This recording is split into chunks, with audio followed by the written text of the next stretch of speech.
পরিবেশটা খুব সুন্দর লাগছে না বন্ধুরা? যাই হোক, শুভ সকাল সবাইকে। নতুন একটি ব্লগে সবাইকে অনেক অনেক শুভেচ্ছা এবং স্বাগত। চলো, ভিডিওটা আজকে আমি শুরু করছি একটু অন্যরকমভাবে। আমাদের জীবনে অনেক কিছুই ঘটে গেল, অনেক কিছুরই পরিবর্তন হলো, সেটা তোমরা আস্তে আস্তে সবই বুঝতে পারবে। সব কিছুর জন্য যেহেতু দায়ী আমি স্বীকার করি।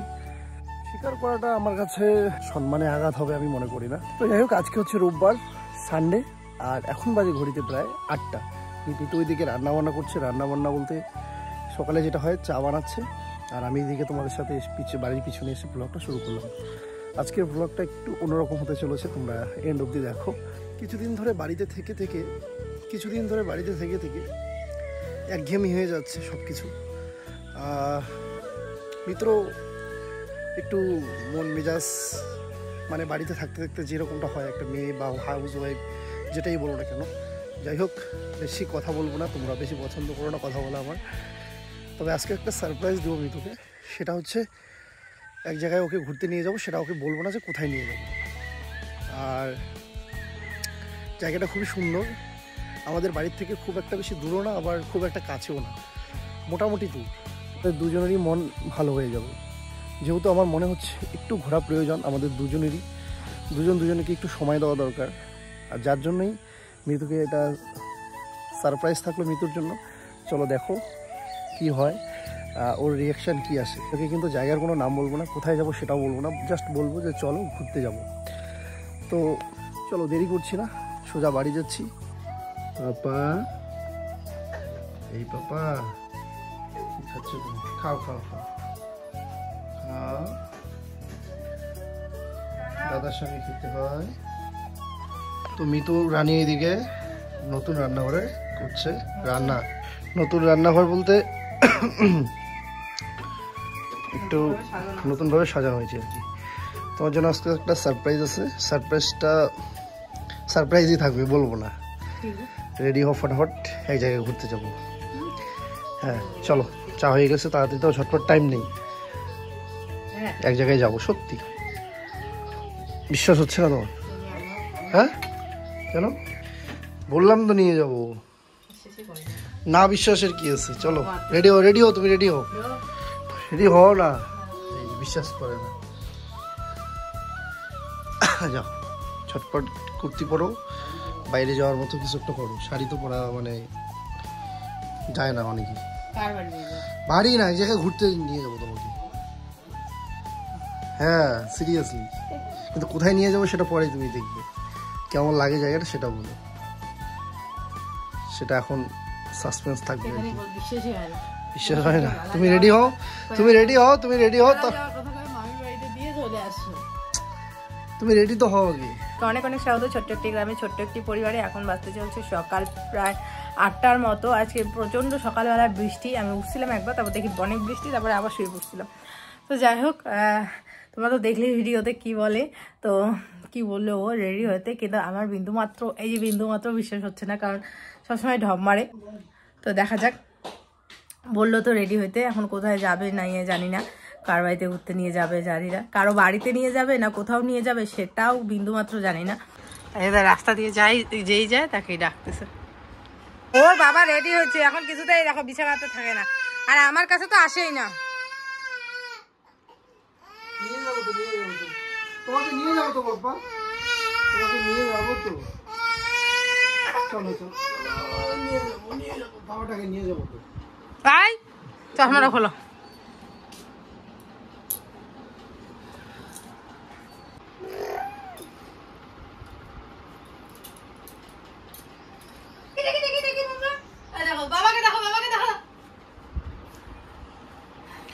পাপা তো মামা, তুমি চশমা কিনে দিবা?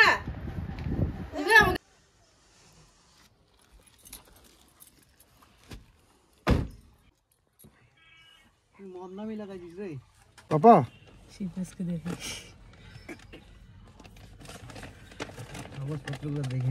এই যে পাপা, এদিকে এই সন্টু, তুমি কি বেরো যাচ্ছ বাবা? ঘুরে যাচ্ছে আজকে প্রথম। কানে কি দেখো তো কানেটাই। কত মিনিট দেখলাম? 46 কিলোমিটার, তাই না? কত 46 কিলোমিটার না?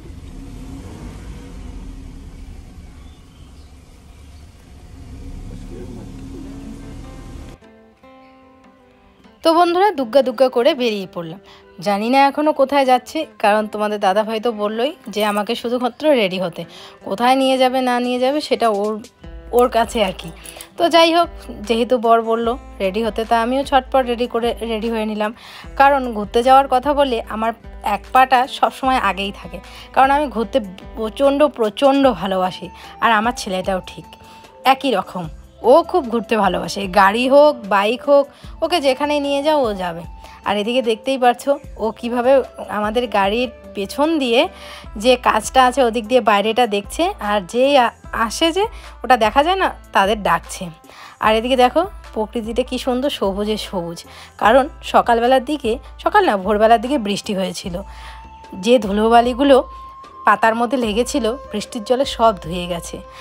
ঠিক আমাদের মনটাও সেরকম, আমাদের মনের মধ্যে যতই কষ্ট থাকুক যতই যাই থাকুক, যখন কেউ ভালোবেসে কথা বলে, ঠিক যদি সেই জিনিসগুলো ভুলগুলো স্বীকার করে নেয়, আমাদের মনটাও কিন্তু ধুয়ে মুছে সমস্ত কিছু পরিষ্কার হয়ে যায়। আমার তো তাই হয়। তো যাই হোক, আমাদের মান অভিমান সমস্ত কিছু তো অনেক আগেই শেষ হয়ে গেছিলো। তো আজকে বর বললো যে চলো তোমাকে আজকে অনেক দূরে নিয়ে যাব, লং ড্রাইভে, তোমার মনটাকে ভালো করার জন্য। আর পুরনো যা কিছু আছে সমস্ত কিছু যাতে আমাদের মন থেকে অনেক দূরে চলে যায়। তো যাই হোক, দেখেই তো আমার প্রচণ্ড ভালো লাগছে। এখনও অবধি জানতে পারিনি কোন জায়গায় যাচ্ছি। চলো তোমরাও দেখতে থাকো আর আমিও দেখতে থাকি কোথায় নিয়ে যাই।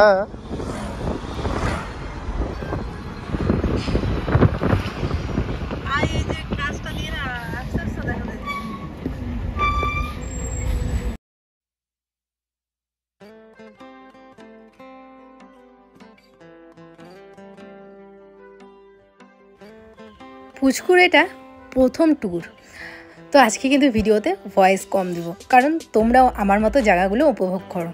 তো জানি তোমরা হয়তো অনেকে পাহাড় অনেক কাছ থেকে দেখেছো, গিয়েছো, আমিও গিয়েছি, কিন্তু আজকে অনেক বছর পর এইভাবে কাছ থেকে দেখছি। মনে হচ্ছে হাতের নাগালেই বোধহয়, এই তো দৌড় দিয়েই বোধহয় চলে যাওয়া যাবে। দেখতে পাচ্ছ পাহাড়টা? আমার পাহাড় আর সমুদ্র প্রচণ্ড প্রিয়, মানে এত ভালো লাগে কি বলবো। আর এই যে ছোট ছোট বাড়িগুলো দেখে না, মানে আমার যে এত ভালো লাগছে, মনে হচ্ছে গিয়ে ওই জায়গাটাতে গিয়ে থাকি, দেখে আসি।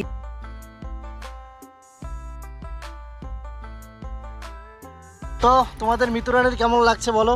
আমি তো খালি আসতেছি যেই সময় পাহাড় দেখছে না, আমি দেখেই পুরো অবাক। ওকে কিন্তু এতক্ষণ বলি নাই যে কোথায় নিয়ে যাব। হ্যাঁ, আর ছোট ছোট পাহাড়ের উপরে বাড়িগুলো দেখে না মনে হচ্ছে যে এই তো কাছেই, হয়তো আমি বলতেছি এই কাছে না, এদিক দিয়ে শর্টকাট যাওয়া যাবে। তাই কি হ্যাঁ, দেখলে মনে হয় কাছে কিন্তু অনেকটা দূরে। তো তবে আরো সুন্দর জায়গায় যাচ্ছি, তোমরা দেখতে থাকো। চলো, আইরে পুরো সারপ্রাইজ।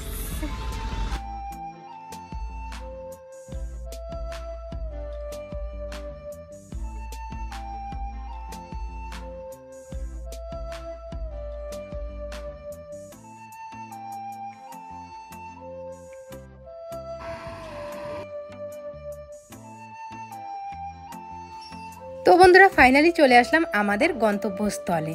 তো পরে বরের মুখে শুনতে পারলাম যে এইটা হচ্ছে ভুটান দেশের পাশেই একটা জায়গা, এই জায়গাটার নাম হচ্ছে তোরসা রিভার ক্যাফ। আমাদের বাড়ি থেকে মোটামুটি প্রায় অনেকটাই দূর, আবার বেশি একটা দূরও না, কারণ মানে মোটামুটি প্রায় 2 ঘন্টা 3 ঘন্টার মতো লেগেছে। আর এখানে এসেই সত্যি কথা বলতে মনটা একদম ভরে গেল, চোখ দুটো জুড়িয়ে গেল। তো যাই হোক বন্ধুরা, এদিকে দেখো প্রকৃতিটা কি সুন্দর, মানে এই জায়গায় এসেই না, মানে কি বলবো, একটা আত্মাটা জুড়িয়ে গেল। এখানে এমন কিছু নেই, দোলনা আছে, পাশে একটা নদীও আছে, জানো আমি ভাবতেই পারিনি যে এই জায়গায় নদী আছে। আর মানে নদীর ওই পাশ থেকেই না পাহাড়টা দেখা যাচ্ছিলো। মানে কি যে বলবো, একটা যে এত ভালো লাগছিল জায়গাটা দেখে, মানে কি বলবো। পুচকু হওয়ার পরে আমি সেরকম কোথাও বাইরে যাইনি। পুচকু আজকে 1 বছর হতে চলছে, তার আগে থেকেই আমি বাইরে যাওয়া বন্ধ করে দিয়েছিলাম।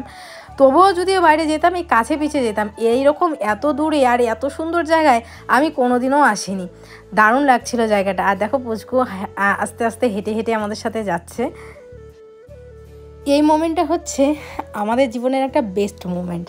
প্রত্যেকটা মানে নারী পুরুষ যখন বিয়ে হয় তারপরেই এই স্বপ্নটা দেখে যে তাদের মধ্যে তৃতীয় কোনো আসবে, ছোট্ট পরী হোক বা রাজকুমার হোক, আর তাদের সাথে এইভাবে ঘুরতে যাবে। আমরাও সেই স্বপ্নটা দেখেছি। আজকে দেখো সেই স্বপ্নটা পূর্ণ হলো। তো একটু একটু রৌদ্র লাগছিল, তো ওই যে দেখো যে আইসক্রিম বিক্রি করে কাকুটা, ও বললো কি বাচ্চাটাকে রৌদ্র লাগবে, এই ছাতাটা দাও। তো দেখো এই যে পুচকুর জন্য একটা ছাতা। আসলে না পুচকু যেখানেই যায় বাইরে কিভাবে যে মানে কি বলবো, মানে মানুষ ওকে এত ভালোবেসে ফেলে না, মানে কি আর বলবো, যেই দেখে সেই কোলে নিতে চায়, একটু আদর করতে চায়। মানে সত্যি কথা বলতে এটা হচ্ছে ভগবানের একটা আশীর্বাদ বলতে পারো। ভগবান তো প্রত্যেকটা মানুষের ভিতরেই আছে। তো এইভাবেই সবাইকে সবার আশীর্বাদ পেয়ে যাতে আমার ছেলে বড় হয়, এই আর কি চাই। এই দেখো ও কি সুন্দর খুশিতে নাচানাচি করছে।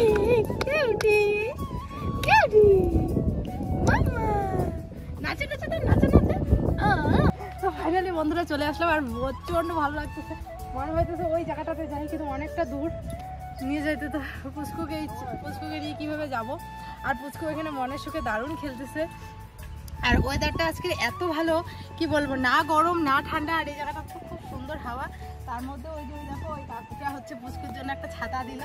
ওই যে ওইখানে আইসক্রিম বিক্রি করতেছে, বলে কি বাচ্চাটাকে রোদ্রে লাগবে, ছাতাটা নাও। কি মা কি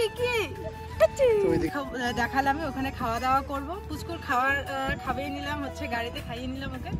আর ও এখন খেলতেছে এখানে।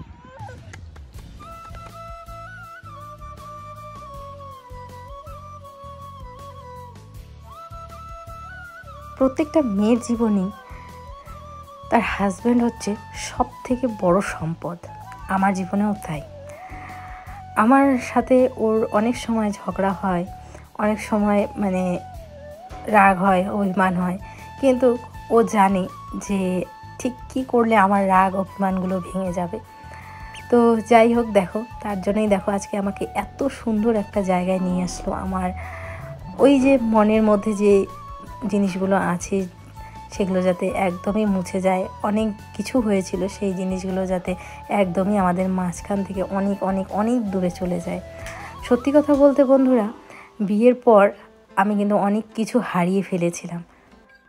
তখন কিন্তু এই মানুষটাই শক্ত করে আমার হাতটা ধরেছিল প্রত্যেকটা সময়। আমার বিয়ের পরে আমার দাদু মারা যাওয়া থেকে শুরু করে আমার প্রেগনেন্সি জার্নির শুরু থেকে শেষ অবধি আরও অনেক অনেক অনেক কষ্টের জীবনের সম্মুখীন আমরা হয়েছিলাম। সমস্তটাই দুজনের হাত শক্ত করে ধরেছিলাম। শুধু আমার দিকটা ভাবলে চলবে না বন্ধুরা, সব দিকটাই ভাবতে হবে। আমিও যেরকম অনেক কিছু জীবনে হারিয়েছি, তানিশও কিন্তু আমাকে বিয়ে করে অনেক কিছুই হারিয়েছে। যেরকম বন্ধুরা আমার জায়গায় যদি আজকে অন্য কোথাও অন্য কোনো মেয়েকে বিয়ে করতো বা অন্য কোথাও অন্য বিয়ে করতো, তাহলে আর 5টা ছেলে যে জিনিসগুলো পেত বা যে জিনিসগুলো ডিজার্ভ করে ও কিন্তু পেত অনেক কিছুই। কিন্তু আজকে আমাকে বিয়ে করার পরে সেই জায়গাগুলো কিন্তু ও কোনো কিছুই পায়নি। তো সেই জিনিসটা কিন্তু আমাকে কোনোদিনও ও ফিল করতে বা আমার মনে সেই জিনিসটা কোনোদিনও ও আনিয়েনি, আর আমাকে কোনোদিনও বুঝতেও দেয়নি এই জিনিসগুলো। আমি নিজে নিজে ভাবি, কিন্তু ও আমাকে কোনোদিনও বুঝতে দেয়নি এই জিনিসটার এই অভাবটা, যে ওর মধ্যে এই জিনিসগুলোর, যে ওরও মনের মধ্যে এই জিনিসগুলো আর কি আসতে পারে, কিন্তু কোনোদিনও আমাকে এই জিনিসগুলো ও বোঝায়নি। তো এইটাই কয়টা মেয়ের ভাগ্যে হয় বলো তো, যে এত কিছু একটা ছেলে স্যাক্রিফাইস করে একটা মেয়ের জন্য, কয়জনের ভাগ্যে হয়। সত্যি আমি খুব লাকি ওর মতো হাজব্যান্ড পেয়ে।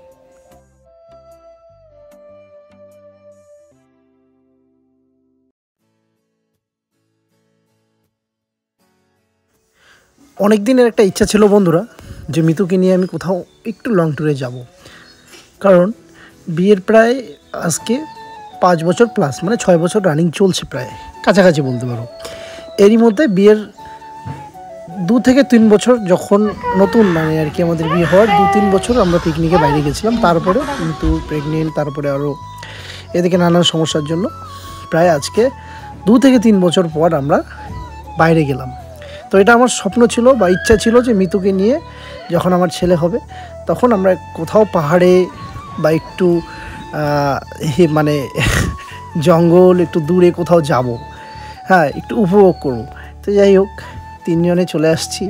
আজকে সেই দীঘাতে গেছিলাম অনেক দিন আগে, অনেক দিন পরেই হচ্ছে প্রায় আজকে আবার আমরা ঘুরতে বেরোলাম। তো ও বলে না যে মা মেলায় নিয়ে যাওনি আমাকে, তারপরে এখানে এটা হয় সেটা হয়, হ্যাঁ তো হয় না যে সবুর কা ফল মিঠা হতে হয়। আমার মনে মনে প্ল্যান ছিল, আমি সব কিছু শেয়ার করি না, আরও অনেকগুলো প্ল্যান আছে মাথার মধ্যে যেগুলো মানে মুখে বলাটা আমি বলবো না। আমি বললাম না আমি কাজে তোমাদের সাথে সব কিছু মানে সময়ের সাথে সাথে সব কিছু শেয়ার করব। তো এটাই ছিল আর কি আজকের ব্লগ। অবশ্যই তোমরা জানিও কেমন লাগলো। আর আমরা অবশ্যই ছোট, তোমাদের থেকে অনেক অনেক দিদি আছো, মাসিমণি আছো, পিসিমণি আছো। অবশ্যই যখনই আমাদের কিছু ভুল দেখবে, খারাপ লাগবে, আমাদের কোনো কিছু অবশ্যই আমাদেরকে গাইড করবে। নিজের মতো করেই তোমরা আমাদেরকে ভালোবাসো, নিজের ভাবো, নিজের ফ্যামিলির মতোই ভাবো আমাদেরকে। তাই আমাদের ব্লগ দেখো এবং হচ্ছে আমাদেরকে সবসময় তোমাদের মতামত শেয়ার করো। অবশ্যই আমাদের ভুল ত্রুটি হলে আমরা অবশ্যই তোমাদের কাছে ক্ষমাপ্রার্থী এবং তোমরা নিজের মতো করে আমাদেরকে নিজের ভেবেই গাইড করবে, এটাই আমি আশা রাখি। চলো দেখতে থাকো।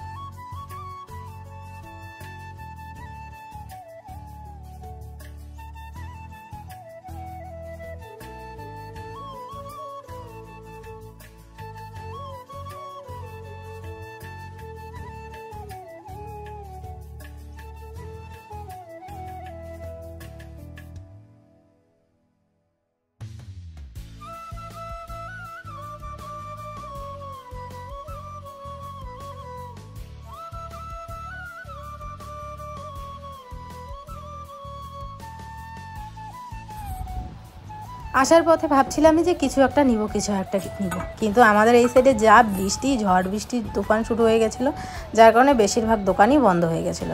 তো দেখলাম যে একটা দোকান খোলা যেখানে নতুন আম বেরিয়েছে, তো সেই জন্য ভাবলাম যে বাড়ির জন্য আম নিয়ে নিই।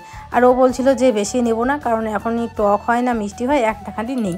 তো একটা নিল আর কি সবার জন্য। তো এদিকে এই যে একটা ছিল তোমাদের দাদাভাই, পুচকু, আমি খেয়েছি, আর একটা হচ্ছে মা বাবা ওদের জন্য। বাড়িতে এসেই দেখি একদম পাতাময় হয়ে আছে উঠানটা, দেখে তো কীরকম লাগছে। ভাবলাম যে না আগে উঠানটা ঝাড় দিয়ে নিই। তো পুচকুকে ওইদিকে বাবা নিয়ে একটু বাইরে গেল, আমি এদিকে উঠানটা ঝাড় দিয়ে নিচ্ছি। আর বাড়ির সামনাটাও দেখতে পাচ্ছ কীরকম পাতা, মনেই হচ্ছে বেশ ঝড় বৃষ্টি হয়েছে। কিন্তু আমরা যেদিকে ছিলাম বিশ্বাস করো বৃষ্টি হয়েছে, সেরকম ঝড় বৃষ্টি মানে ঝড়। আমাদের হাউস ওয়াইফরা যদি কয়েক ঘন্টার জন্য বাইরে যাই না, বাড়িতে এসেই এইগুলো থাকেই আর কি কাজগুলো, যে এই কাজগুলো আমাকে করতেই হবে। 4টার মতো তখন বাড়ি আসলাম। তো বাড়ি এসে দেখি যে এদিকে বৃষ্টি হচ্ছে। আমরা যেখানে ছিলাম ওখানেও বৃষ্টি মানে হালকা হালকা পড়ছিল, এমন না যে একবারে খুব বৃষ্টি পড়ছিল, হালকা হালকা বৃষ্টি পড়ছিল। কিন্তু এদিকে এসে দেখলাম যে না ঝড় বৃষ্টির মতো অবস্থা হয়েছে। তো যাই হোক বাড়ি এসে উঠানটা ঝাড় দিলাম আর বারান্দাগুলো ঝাড় দিলাম। তারপরে প্রেসার কুকারটা মেজে, কড়াইটা মেজে এদিকে হচ্ছে ছেলের এই যে খাবার বসলাম। দুপুরবেলা খাবার বানিয়ে নিয়ে গেছিলাম, দেখেছিলে ডাল ভাত আর কি করেছিলাম। তো ও খায় তো ডাল ভাত, তারপরে হচ্ছে ডিম সিদ্ধ করে, কিন্তু ও খাইনি। তো যার জন্য ভাবলাম যে সন্ধেবেলায় তো একটু সেরেলাক্স খায়, তো ভাবলাম যে না এখন আর সেরেলাক্স খাওয়াবো না, একবার একটু ভাতই খাওয়াবো। তো আজকে আর চা বানালাম না, এই যে কোল্ড ড্রিঙ্কস আর হচ্ছে সিঙ্গারা নিয়ে আসছিলো 2টা। তো সিঙ্গারা আর হচ্ছে আম, এইটাই বাবাদের আর মাকে সন্ধ্যাবেলায় দিয়ে দিচ্ছি।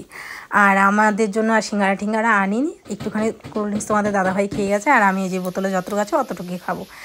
আর তারপরে যে পুচকুকে ঘুম টুম পাড়ি, এদিকে মা সিদ্ধ ভাত করেছিল। তো আমি ভাবলাম যে যেহেতু আজকে ভাত খাওয়া হয়নি, আর আমাদের বাঙালিদের বুঝতেই পারো ভাত না হলে চলে না, তো আমি ভাবলাম যে আলু তো আছেই, সয়াবিন আছে, তো এগুলো দিয়ে একটুখানি ঝোল করে নিই, আর বেগুন ভাজা, এই দিয়ে আমাদের রাতের খাওয়া হয়ে যাবে। তো বন্ধুরা ভিডিওটা আজকে কেমন লাগলো অবশ্যই কমেন্ট করে জানিও, ভালো লাগলে অবশ্যই তোমাদের মতামতগুলো জানিও। আজকের মতো টাটা, দেখা হচ্ছে আগামীকাল একটি নতুন সুন্দর ভিডিওর সাথে। ততক্ষণে সবাই খুব ভালো থেকো।